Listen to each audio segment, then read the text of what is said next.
My stepsister said, "You're not invited to the family reunion," but then nobody showed up to hers. It started 3 months ago when Dad married Brenda. Within a week, her daughter Tiffany decided I didn't belong. At the engagement party, she'd whispered to relatives that I was just Dad's kid from his first mistake. At the wedding, she gave a toast about her mom finally finding a real family, emphasizing the word real while staring directly at me. The reunion invitation went out in July. A big family gathering at some lake house Brenda's parents owned. Swimming, barbecue, the works. When I asked Dad about the dates so I could request time off work, he got this weird look. "Actually, Tiffany's handling the invitations this year," he said carefully. "I'm sure she'll reach out." She never did. Instead, I found out through Dad's phone. He'd left it on the kitchen counter while showering. A group chat called Real Family Reunion with about 40 people. My name wasn't on the list. There were messages about bringing potato salad, who was driving whom, whether the lake would be warm enough for jet skiing. Tiffany had written, "This is for blood family and people who actually matter. Finally getting to celebrate without dead weight." I took screenshots. Didn't say anything. The reunion was set for August 15th. 2 weeks before, I started my own planning. I called my mom's side. Aunts, uncles, cousins I'd grown up with before the divorce. Then Dad's siblings. The ones who'd known me since I was born, who'd sent birthday cards every year even after he remarried. His parents, my grandparents who taught me to fish, even Dad's best friend from college, who was basically my uncle. I sent a simple message. "Small gathering at my apartment, August 15th. Would love to see you. It's been too long." 43 people confirmed. The morning of August 15th, Dad and Brenda left early for the lake house. Tiffany had driven up the night before to help set up. I watched them pack the car with folding chairs and coolers, Dad nervous and distracted. "You sure you don't mind staying home?" he asked for the third time. "I've got plans," I said truthfully. By noon, my apartment complex's common area was packed. My aunt brought her famous cornbread. Grandpa fired up the grill. Cousins I hadn't seen in years showed up with their kids. Dad's brother brought photos from my childhood, and we spent an hour laughing at my terrible haircuts and gap-toothed smile. It felt like coming home. At 3 p.m., Dad called. I could hear Brenda crying in the background. "We're at the lake house," he said quietly. "It's just us and Brenda's parents. No one else came." "That's weird," I said, flipping a burger. "Did you—" He stopped. "Do you know where everyone is?" "Probably wherever they felt welcomed," I replied. Through the window, I could see my grandmother teaching Tiffany's ex-boyfriend's little sister how to braid friendship bracelets. Turned out his family and mine had stayed close.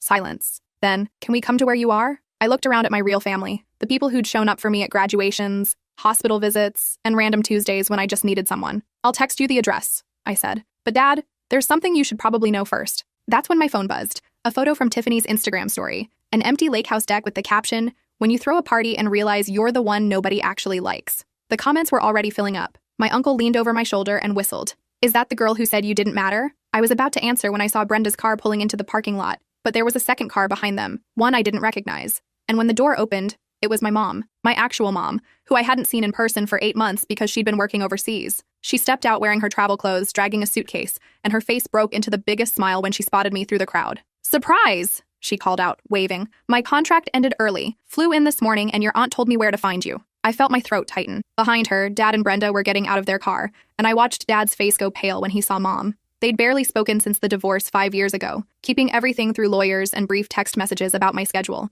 Brenda looked like she'd been crying for hours. Her makeup was smudged, and she kept dabbing at her eyes with a tissue. Dad just stood there, frozen between his old life and his new one, both colliding in a parking lot on a Saturday afternoon. Mom walked right past them. She didn't even glance in their direction. She just came straight to me and wrapped me in a hug that smelled like her lavender perfume and airport coffee. "I'm so proud of you," she whispered in my ear. "Your aunt told me everything." Which aunt? I wondered. But then I saw my dad's sister winking at me from across the common area. She'd always been the family gossip, and apparently she'd upgraded to international informant. "Rebecca," Dad said, using Mom's name for the first time in years. "I didn't know you were back." "Why would you?" Mom replied coolly, finally acknowledging him. She kept her arm around my shoulders. "I don't exactly keep you updated on my travel schedule." Brenda made a small noise, something between a sob and a gasp. "This is your doing," she said, pointing at me with a shaking finger. "You sabotaged our reunion. You turned everyone against Tiffany." "I didn't have to turn anyone against anyone," I said calmly. "I just invited people to spend time with me. They made their own choices about where they wanted to be." "But how did you—" Brenda stopped, her eyes widening. "The group chat. You saw the group chat." "I took screenshots," I confirmed. "Would you like to see them?" "I have the one where Tiffany called me deadweight, and the one where she said I was Dad's mistake. Oh, and my personal favorite, the one where she said it was time to celebrate without the trash." Dad's face went from pale to gray. "She said that?" "Among other things," my uncle chimed in, holding up his phone. "Want to see? Your daughter's been quite vocal about how she really feels." Brenda grabbed for the phone, but my uncle held it out of reach. He was 6'4" and played college basketball. She didn't stand a chance. "Give me that," she demanded. "Why?" my uncle asked. "So you can pretend you didn't know?" "We all saw it, Brenda. The whole family got screenshots. Your daughter made it very clear that only certain people were worth her time." That's when Tiffany's car pulled up. She must have driven separately from her grandparents. The music was blasting, some pop song about being unstoppable, and she had her phone propped on the dashboard, clearly filming herself arriving at what she thought was going to be my humiliation. She got out and stopped dead when she saw the crowd in the common area. All 43 people, plus my mom, all staring at her. The music kept playing from her still-running car. "What?" she started, then noticed her mom crying and my dad looking like he wanted to sink into the pavement. "What's going on?" "Everyone's here," I said simply. "Just not where you expected them to be?" She looked around, processing. I could see the exact moment she understood. Her face went through shock, confusion, anger, and finally landed on rage. "You bitch," she hissed. "You stole my reunion." "I didn't steal anything," I replied. "I just reminded people that they have a choice about who they spend time with, and apparently they chose me." My grandmother, who'd been quietly grilling chicken this whole time, spoke up. Her voice was soft but carried across the parking lot. "Tiffany, honey, you reap what you sow. You wanted a family reunion without people you considered dead weight. Well, now you know how it feels to be left out." "But I'm not the dead weight," Tiffany sputtered. "She is. She's not even real family. I've known that girl since she was 6 hours old," my grandfather said, pointing at me with his spatula. "I was in the delivery room. I changed her diapers. I taught her to ride a bike and to fish and to drive a stick shift. If that doesn't make her real family, then I don't know what does." Dad finally found his voice. "Tiffany, what exactly did you write in that group chat?" "Nothing," she said quickly. "Just normal reunion stuff." "She called me dead weight," I said, pulling out my phone. "Want to read it yourself, Dad? I have all the screenshots. Every single message where she made it clear I wasn't welcome in what's supposed to be our family." "Our family," Tiffany repeated mockingly. "Please. You're just some leftover from his first marriage. Mom and I are his real family now." The silence that followed was deafening. Even the birds seemed to stop chirping. Brenda was shaking her head, tears streaming down her face, but she wasn't defending her daughter. She wasn't saying anything at all. Dad walked over to me slowly. "Can I see the screenshots?" I handed him my phone, watched his face as he scrolled through message after message. Tiffany talking about finally having a reunion without the embarrassment. Tiffany saying I was Dad's biggest regret. Tiffany organizing what she explicitly called a real family-only event. When he looked up, his eyes were red. "I didn't know," he said quietly. "I swear to God, I didn't know she was saying these things." "But you noticed I wasn't invited," I pointed out. "And you didn't question it. I thought—" He stopped, swallowed. "Brenda said you and Tiffany had agreed to do separate celebrations this year, that you'd wanted some space." "She lied," I said flatly. "I was never asked. I was never even told there was a reunion until I saw it on your phone by accident."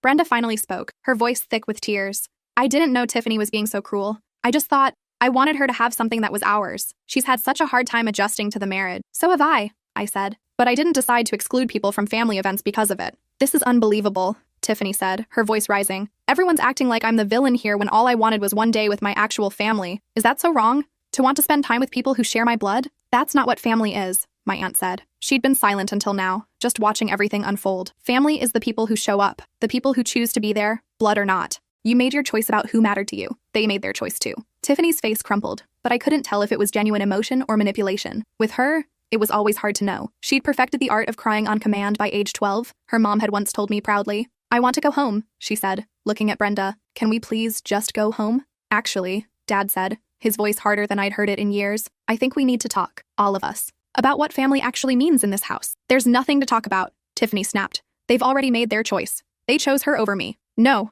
my grandfather corrected. "We chose kindness over cruelty. There's a difference." Tiffany turned to her car, but Dad caught her arm. "You're not leaving. Not until we sort this out." "There's nothing to sort out," she said, jerking away from him. "I hate her. I've always hated her." "Is that what you want to hear? She's a constant reminder that you had a whole other life before us, and I'm sick of pretending like that's okay." The honesty, finally. Raw and ugly and real. "Then that's something we need to work through," Dad said. "Because I'm not choosing between my daughters." "I'm not your daughter," Tiffany said. "You're not my dad. You're just the guy my mom married." That one hit him. I saw it in the way his shoulders sagged, the way his hand dropped to his side. He'd spent 3 years trying to bond with Tiffany, showing up at her volleyball games, helping with her homework, treating her like his own, and she'd just drawn a line in permanent marker. Brenda rushed forward. "Tiffany, you don't mean that." "Yes, I do," Tiffany said. She was crying now, real tears, not the fake ones. "I never wanted a stepdad. I wanted my real dad, but he left us, remember? And now I'm supposed to pretend like this replacement family is just as good? It's not. It never will be." "Then why?" I asked quietly. "Did you make me the villain?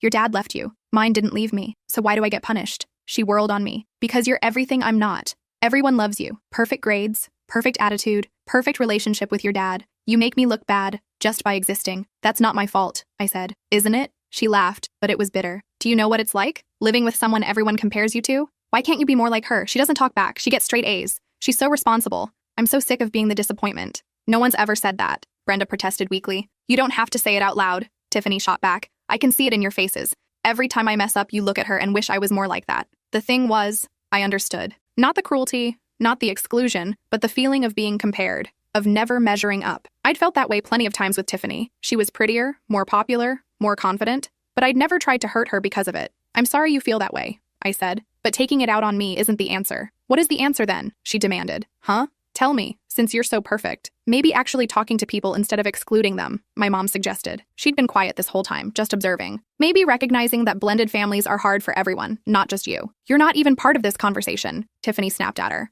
No, Mom agreed. But I was part of a divorce that affected my daughter deeply. I know what it's like to watch your child struggle with changes they didn't ask for. The difference is, I taught her that other people's existence isn't a threat to hers. Easy for you to say, Tiffany muttered. Actually, it wasn't, Mom replied. It was hard, really hard, but it was necessary. Dad was still standing there, looking lost. I don't know how to fix this, he admitted. I really thought we were becoming a family. We were never going to be a family, Tiffany said. Not a real one. Then what do you want? Dad asked. Tell me what you want, and I'll try to make it happen. Tiffany opened her mouth, then closed it. She looked around at all the faces watching her. Family members who'd known her for 3 years, who'd tried to include her, who'd sent her birthday cards and Christmas presents. People who'd shown up for her 8th grade graduation and her volleyball tournaments. I wanted today, she said finally, her voice breaking. I just wanted one day where I felt special, where I was the center of attention, where people showed up for me. But you can't make yourself special by making someone else small, my grandmother said gently. That's not how it works, sweetie. Tiffany's phone buzzed, then buzzed again, and again. She pulled it out, and her face went white. What?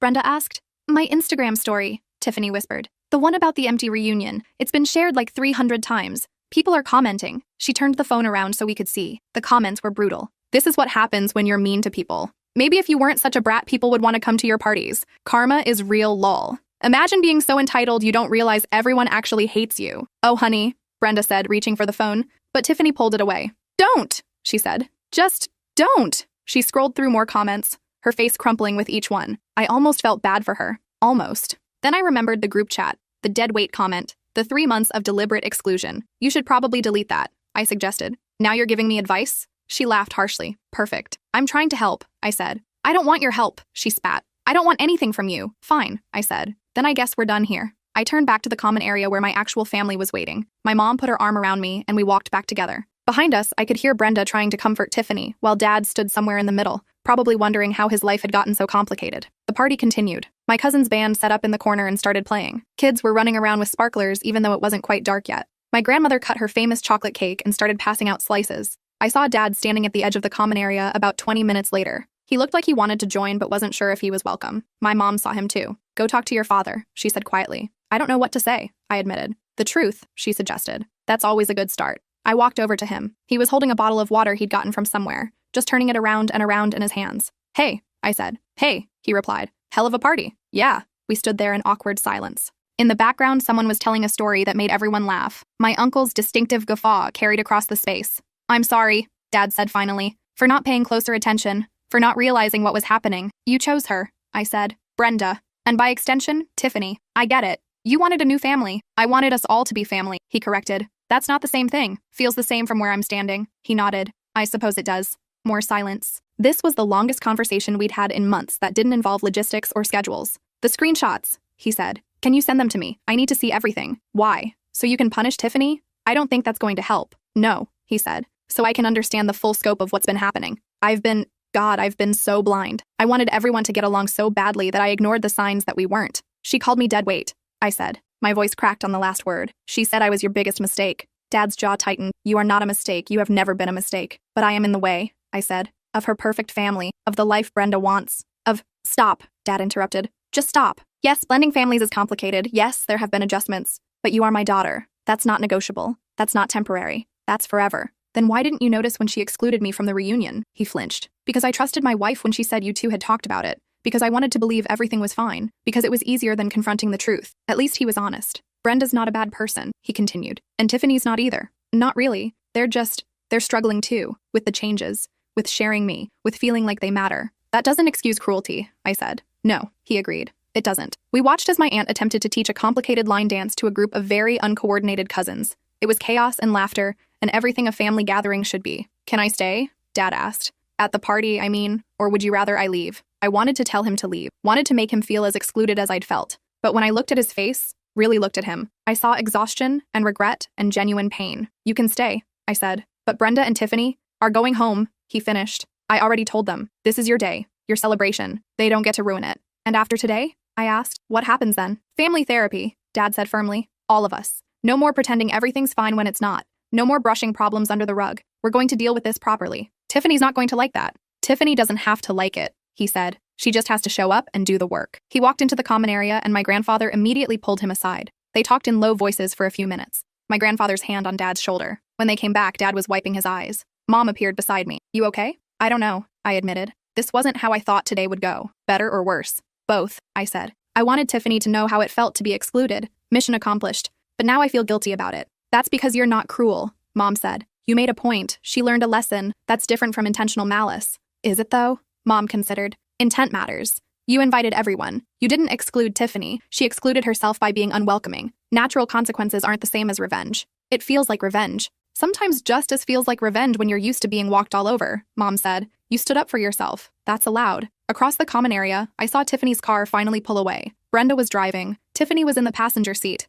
still staring at her phone. I wondered if she was reading the comments, if she understood yet what she'd done wrong, or if she just felt victimized by the whole situation. Dad joined us. It was weird having both my parents in the same space after so many years of carefully orchestrated separation, but they were both being civil, both focused on me instead of their old resentments. Your aunt makes a mean potato salad, Mom commented, breaking the tension. She always did, Dad agreed. Remember that 4th of July when she made 3 batches and they were still gone before the fireworks? That was a good party, Mom said softly. They weren't friends, probably never would be again. But maybe they could be friendly for my sake. That was something. The party went until almost midnight. People gradually filtered out, hugging me goodbye, promising to do this again soon. My grandmother pressed a container of leftovers into my hands. My uncle slipped me a $50 bill and told me to buy something fun. When everyone was gone, it was just me, Mom, and Dad standing in the now empty common area, surrounded by decorations and abandoned paper plates. I should go, Dad said. Brenda's probably wondering where I am. Tell her, I stopped. Actually, never mind. What? Dad prompted. Tell her I don't hate her, I said. And I don't hate Tiffany either. But I'm done pretending everything's fine when it's not.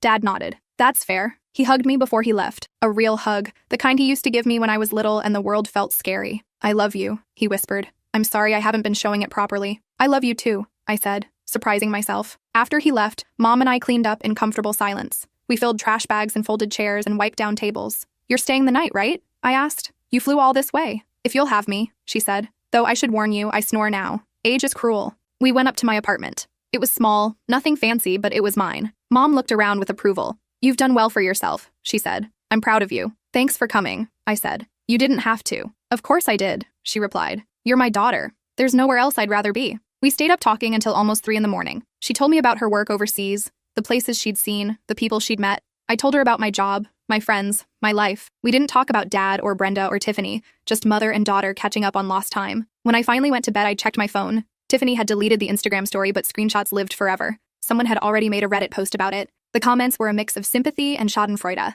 I had a text from Dad. Thank you for letting me stay. I didn't deserve it, but I'm grateful. And one from my grandmother. That girl needs to learn that family isn't about blood. It's about who shows up. You showed me that today. Love you, sweetheart. I fell asleep feeling complicated, vindicated and guilty, angry and hopeful, justified and uncertain. Real life was messy like that. Not a neat story with a clear villain and hero, just people making mistakes and trying to do better. The next morning, Mom made pancakes. We ate breakfast on my tiny balcony, watching the sun come up over the parking lot. What are you going to do? Mom asked. About the family situation? Show up to therapy if they actually follow through, I said. Try to be civil. Set boundaries. See what happens. That's very mature of you. I have my moments. My phone buzzed. A text from Tiffany. Can we talk? I showed it to Mom. She raised her eyebrows. That's up to you, she said. No one would blame you for saying no. I stared at the message for a long time. 3 little words that could mean anything. An apology. An attack. An olive branch or a grenade. Maybe, I typed back, but not today. She didn't respond immediately. Then, okay, when you're ready. Progress was slow, painful. 3 steps forward, 2 steps back. But it was something. Dad followed through on the therapy idea. We all went. Me, him, Brenda, Tiffany. The first session was brutal.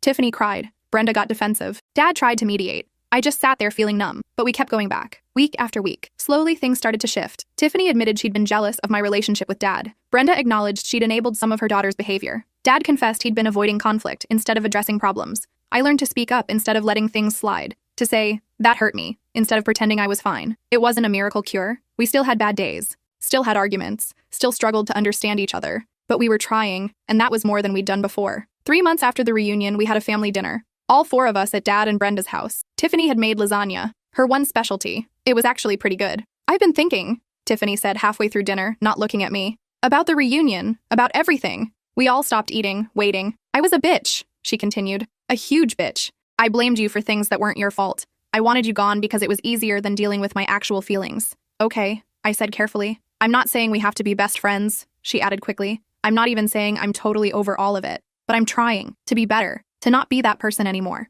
That's all anyone can ask, I said. So, she said, taking a deep breath, there's another family gathering next month, Thanksgiving. And I wanted to make sure you knew, like actually knew, with a real invitation, that you're welcome, if you want to come. It wasn't much, wasn't a grand gesture or a tearful apology, just a small acknowledgement that I belonged. I'll be there, I said. Tiffany nodded, relief flooding her face. Cool, good, okay. We went back to eating. The conversation moved on to other topics, work, school, the weather. Normal, boring stuff, but it felt monumental. After dinner, I helped with the dishes. Tiffany came in while I was drying plates. The comments really got to me, she admitted quietly. On Instagram, people I didn't even know were calling me a brat and entitled and worse. It made me realize how I must have made you feel. It wasn't fun, I said honestly. I bet, she replied. Look, I'm not expecting us to be sisters. Real sisters, I mean. But maybe we could be, I don't know, civil? Civil works, I said. She smiled. It was tentative and uncertain, but genuine. Civil it is. Mom came to Thanksgiving. It was weird having everyone in one place. My parents who'd been divorced for 5 years, Brenda who'd replaced Mom and Dad's life, Tiffany who'd tried to erase me. But we made it work. We passed dishes and made small talk and avoided controversial topics.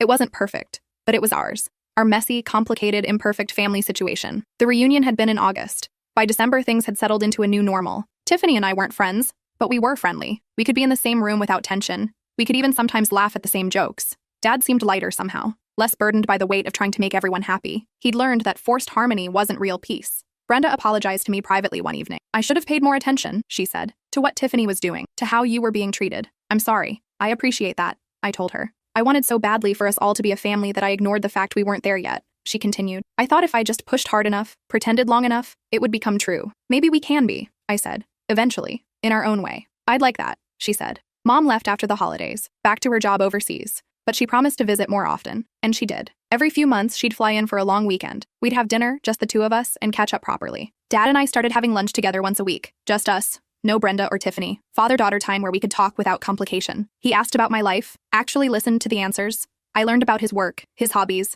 the things that made him happy beyond his role as husband and father. I missed you, he admitted one lunch. When everything was so tense with the family dynamics, I missed just being your dad. I missed you too, I said. Tiffany started college that fall. The distance seemed to help her. She called sometimes to vent about roommate drama or difficult classes. Our conversations were brief and surface level, but they were friendly. Progress. A year after the reunion, I was cleaning out my phone and came across the screenshots. The real family reunion group chat. Tiffany's cruel words. The evidence of my exclusion. I almost deleted them, but instead I saved them to a folder labeled Remember. Not as ammunition for future arguments, but as a reminder of how far we'd all come, of the damage words could do, of the importance of actually dealing with problems instead of pretending they didn't exist. Dad got the promotion he'd been chasing at work. Brenda started a small business from home. Tiffany made Dean's List her first semester. I got accepted into a graduate program I'd been working toward. We were all moving forward, individually and together. The second reunion happened the following August. This time, everyone was invited, explicitly. Tiffany sent out actual invitations with handwritten notes. Mine said, "Please come, I mean it. T." We met at the same lake house. It was packed with people from all sides of the family, Dad's relatives, Brenda's relatives, even a few of Mom's family members who'd stayed close with Dad over the years. Everyone mingling together, sharing food and stories and laughter. I stood on the deck watching everyone, and Dad came up beside me. "This is what I wanted," he said quietly, "all along, everyone together." "It took some work to get here," I reminded him. "Best work I've ever done," he replied. Tiffany appeared on my other side, holding 2 beers. She offered me one. "Truce? We've been at truce for almost a year," I pointed out. "Yeah, but this is like official truce," she said. "At a family reunion, full circle and all that." I took the beer. Official truce. We clinked bottles and drank. Brenda called for everyone to gather for the family photo. We all squeezed together. Blood relatives and step relatives and chosen family all mixed together. "Say dysfunction," my uncle called out, and everyone laughed. The photo came out blurry because too many people were laughing, but we kept it anyway, framed it. Put it on the mantle at Dad and Brenda's house as a reminder that families aren't perfect. They're messy and complicated and sometimes painful, but they're worth the effort. I learned a lot that year. That revenge can feel like justice when you've been hurt. That standing up for yourself isn't the same as being cruel. That people can change if they actually want to. That forgiveness doesn't mean forgetting, but it does mean letting go of the weight. Most importantly, I learned that family isn't determined by who shares your blood or your last name. It's determined by who shows up, who puts in the work, who chooses you day after day even when it's hard. 43 people showed up to my gathering because they cared about me. Not because they had to, but because they wanted to. That's the real family reunion. Now, 2 years later, things aren't perfect. Tiffany and I still have our moments. Brenda sometimes reverts to old defensive patterns. Dad occasionally tries too hard to make everyone happy. I still have to remind myself to speak up instead of staying silent. But we've built something real, something honest. A family that acknowledges its flaws instead of hiding them. That addresses problems instead of ignoring them. That chooses each other even when it's inconvenient or uncomfortable. Last week, Tiffany called me. Not for anything specific, just to talk. We chatted for an hour about nothing important. Her roommate's terrible boyfriend, my terrible parallel parking, whether Die Hard counts as a Christmas movie. Before we hung up, she said, "Hey, thanks." "For what?" I asked. "For not giving up on us," she said. "For giving me a chance to be better. For, just thanks." "You did the work," I replied. "I just showed up." "Still," she said, "thanks." The third reunion is coming up next month. We're doing something different this year. A camping trip instead of the lake house. Tiffany's idea, surprisingly. She wants to challenge everyone to be uncomfortable together, build fires, and share stories. And remember that family isn't about perfect moments in perfect settings. It's about showing up, even in the mess. I'll be there. Not because I have to be, but because I want to be. Because these imperfect people have become my imperfect family. Because we've done the hard work of actually becoming real to each other. And because family reunions aren't about excluding people or proving points or winning some invisible competition for who matters most. They're about inclusion, about choosing to gather together despite differences, about building something bigger than individual egos or old hurts. 3 years ago, Tiffany said I wasn't invited to the family reunion. Now, I wouldn't miss it for the world. Not because everything's perfect. It's not. Not because we all get along all the time. We don't. But because we've learned something important, that the best families aren't born, they're built. One difficult conversation at a time. One choice to show up at a time. One moment of grace at a time. So when people ask me about that infamous reunion, the one that went viral on Reddit, the one where my stepsister's empty party became internet legend, I tell them the truth. It wasn't really about revenge. It was about recognition, about being seen and valued and chosen, about learning that you can't force people to care about you, but you can choose to spend time with people who already do. And yeah, watching Tiffany realize that her cruelty had consequences, that felt good. I won't pretend it didn't. But what felt better was what came after. The hard work of rebuilding, the slow process of forgiveness, the choice to be better, all of us, together. That's the real story. Not the viral moment, but the years of work that followed it. The reunion was a catalyst, not a conclusion. A beginning, not an ending. And honestly, I'm grateful for it. For the hurt that forced us to be honest. For the embarrassment that motivated change. For the crisis that became an opportunity. Sometimes families need to fall apart before they can come back together stronger. Sometimes you need to see what you're missing before you appreciate what you have. Sometimes the person you thought was dead weight turns out to be the anchor holding everything down. My mom still visits every few months. Dad and I still have our weekly lunches. Brenda and I have started taking yoga classes together. Her idea, surprisingly. Tiffany and I text semi-regularly. Mostly memes and complaints about our respective problems. It's not a Hallmark movie. No one learned everything in one perfect moment. No magical speech fixed all our problems. Real healing takes time and effort and the willingness to be uncomfortable. But we're doing it. Slowly, messily, imperfectly. We're building something real. And the next time someone asks me if I'm invited to the family reunion, I can say yes. Not because I have to be invited, but because I'm already part of the family. The real family. The one that shows up.